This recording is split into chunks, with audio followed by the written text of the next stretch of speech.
जिममधल्या 5-10 हजाराच्या प्रोटीनच्या मानानं लाखोचं प्रोटीन 1000 रुपयात जर आपल्या घरीच बनत असेल, लाखोच्या किमतीवालं, राजा महाराजाच्या टाईपचं, तर मग काय हरकत आहे ना. कारण की जिममध्ये कितीही महागाचं घ्या हो, पण त्याच्यात असतं केमिकल. आणि हे प्रोटीन घरात लहानपासून मोठ्यापर्यंत जरी घेतलं तरी पण आरोग्यासाठी लाभच देईल, नुकसान काहीच नाही आहे ह्याचं.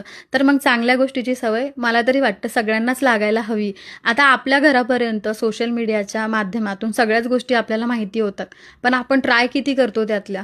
आता मी माझा पर्सनल एक्सपिरियन्स शेअर करते की मी मागच्या 2-2.5 महिन्यापासून ह्या सगळ्या गोष्टी चालू केल्या आणि आरोग्यात म्हणजे सगळ्याच गोष्टीमध्ये लहान मोठ्यांना सगळ्यांनाच फरक आहे ह्या गोष्टीचा. मला पण वाटतं की बाहेर एवढे सगळे पैसे खर्च झाल्यापेक्षा आपण आपलं घरातच छान असं करायचं ना. राजे महाराजे करत होते, मग आता आपण पण राजे महाराजेच आहे ना. म्हणजे त्यांच्या पंक्तीत बसल्यासारखं होतंय ना. टेस्ट जर म्हणसाल तर एकदम टेस्टी, म्हणजे दिवसातून 2 ग्लास प्यावं की काय असं होतं.